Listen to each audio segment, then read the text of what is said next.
성도 여러분 안녕하십니까? 2021년 10월 23일 토요 새벽 말씀 함께 나누겠습니다. 오늘 묵상할 하나님 말씀은 욥기 11장 12절에서 20절까지입니다. 본문에서는 욥의 친구 소발의 말이 계속해서 이어지고 있습니다. 본문을 통해서는 회개에 대한 가르침, 특별히 다른 사람에게 섣불리 회개를 촉구하지 말아야 함과 참 회개의 모습에 대한 말씀 함께 묵상하며 나누겠습니다. 첫째 묵상할 내용은 섣불리 다른 사람에게 회개를 촉구하지 말아야 한다는 것입니다. 이게 무슨 말입니까? 본문 12절에 보시면 허망한 사람은 지각이 없나니 그의 출생함이 들나귀 새끼 같으니라 라고 하였습니다. 12절의 말씀이 무엇을 의미하는지 여러 성경 번역들을 보았는데 공동번역 성경의 해석이 무난하지 않나 생각합니다.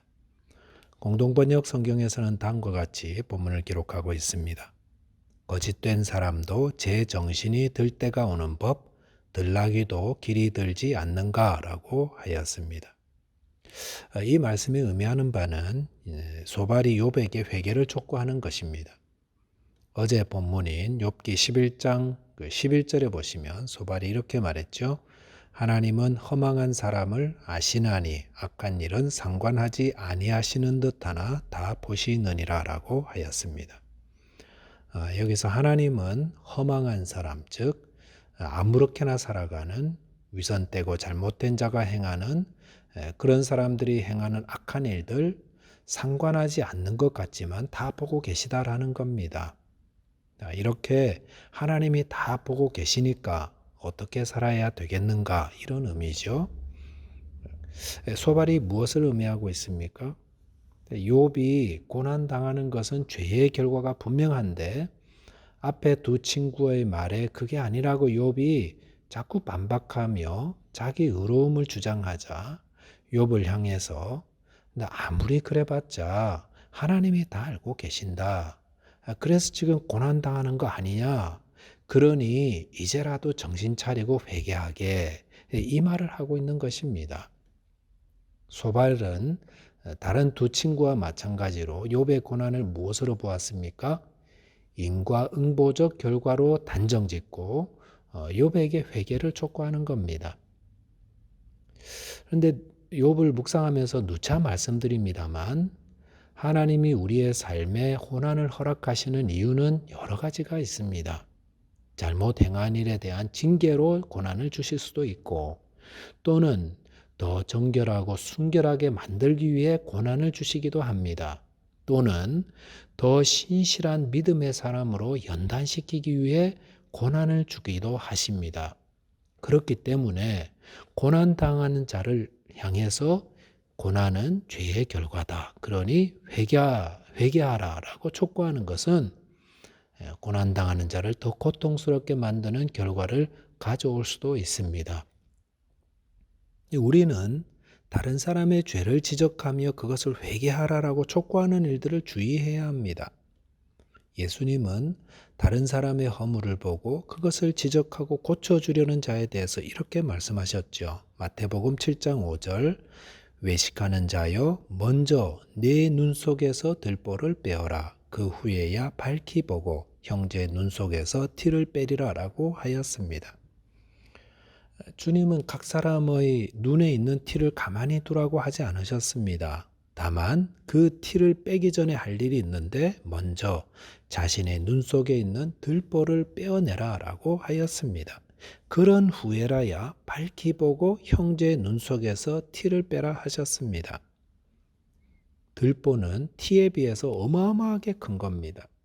그러니까 우리가 다른 사람의 허물과 잘못을 보았을 때에 이러쿵저러쿵 말할 자격이 있으려면 먼저 자기를 살펴서 자기 안에 그것보다 훨씬 더 큰 들보와 같은 잘못을 회개하고 빼내는 자이어야 한다는 것입니다. 그런데 자기 눈 안의 들보를 빼어내 본 자는 다른 사람의 눈 안의 티에 대해 어떻게 할 것 같습니까?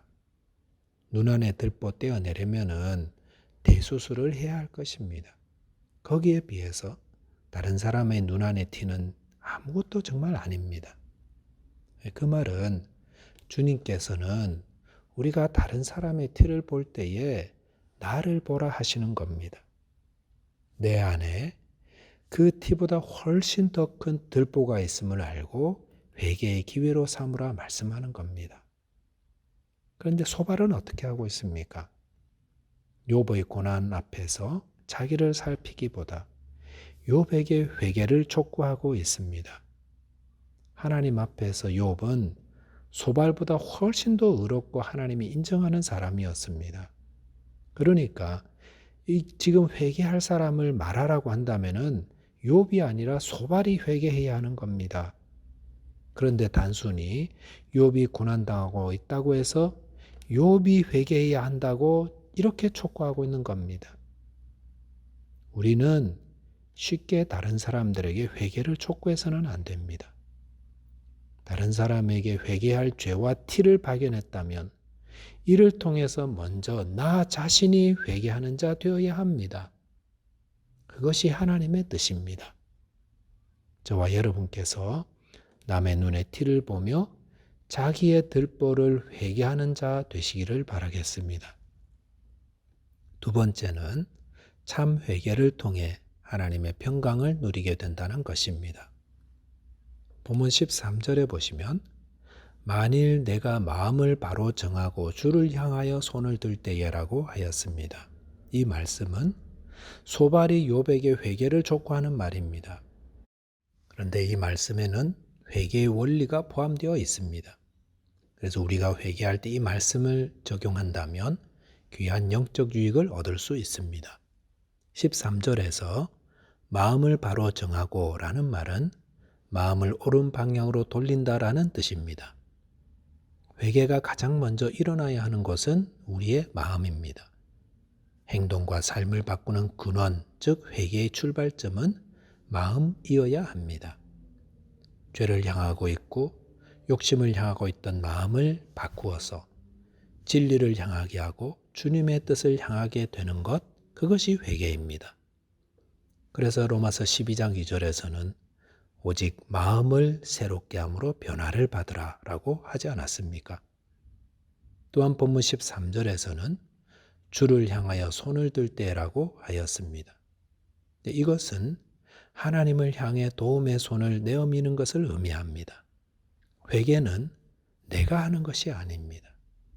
내가 내 생각을 바꾸고 내 행동을 다 바꿀 수 있다라는 그런 교만한 태도를 버리고 주님, 저를 도와주십시오. 제발 저를 바르고 선한 길로 인도해 주십시오라고 주님의 도움을 구하여 손을 내미는 것, 그것이 바른 회개입니다. 회개는 내가 하는 것이 아닙니다. 내가 할 수 있는 것이 아닙니다. 내가 바른 길을 걸을 수 있게 되는 것은 전적으로 주님이 은혜를 베푸시고 도와주시고 이끌어 주실 때 가능한 겁니다. 성전에서 가슴을 치며 통회하며 기도하던 세리를 주님 칭찬하셨는데 그는 어떻게 기도했습니까? 주여 저를 불쌍히 여겨 주옵소서. 저는 죄인이로소이다 라고 하며 주님의 은혜와 자비에 자기를 맡기는 것. 그것이 참 회개입니다. 14절에 보시면 내 손에 죄악이 있거든 멀리 버리라. 불의가 내 장막에 있지 못하게 하라라고 하였습니다. 여기서 내 손에 죄악이 있거든 멀리 버리라라는 것은 회개의 실제적 변화를 의미합니다. 마음으로 하나님께 돌이켜 회개한 자는 그 손의 죄악을 멀리 버립니다. 도둑질을 회개한 자는 도둑질을 버리는 삶으로 변화되고 다툼을 회개한 자는 화평한 삶으로 변화된 삶을 살게 됩니다. 이것은 참 회개는 구체적인 회개의 결과로 나타나는 것을 말합니다. 주님은 마지막 날 심판대 앞에서 주여 주여 하는 자들을 향해 내가 너를 모른다라고 하셨습니다. 왜 그렇게 하셨습니까? 이들은 입으로는 주님을 믿는다 하면서도 그들의 실제 생활에서는 회개의 열매가 나타나지 않았던 것이었습니다. 예수님을 믿고 정말로 회개한 자는 구체적으로 변화된 삶의 열매가 나타나게 되어 있습니다. 세례 요한은 회개하러 온 무리들에게 옷 2벌 있는 자는 옷 없는 자에게 나눠주라 하였고 먹을 것이 있는 자도 그렇게 하라라고 하였습니다. 또한 세리들에게는 부과된 것 외에는 거두지 말고 군인들에게는 거짓으로 고발하지 말고 받는 급료를 족한 줄로 알라라고 하였습니다. 얼마나 구체적입니까? 회개는 매우 구체적으로 나타납니다. 12절 이하에서는 바르게 회개한 자의 삶에 임할 하나님의 은혜와 평강에 대해 기록하였습니다. 특별히 17절 보시면 내 생명의 날이 대낮보다 밝으리니 어둠이 있다 할지라도 아침과 같이 될 것이요라고 하였습니다. 말씀을 정리하겠습니다. 우리는 다른 사람의 허물과 죄를 대할 때에 자기 안의 죄를 살피며 회개하는 자 되어야 합니다. 또한 바른 마음으로 회개하는 자의 삶에 회개의 열매가 나타나고 하나님의 평강을 누리게 됩니다. 기도하겠습니다. 하나님 아버지, 저희 이웃들의 죄를 보며 저희 자신의 죄를 회개하는 자 되게 도와주옵소서.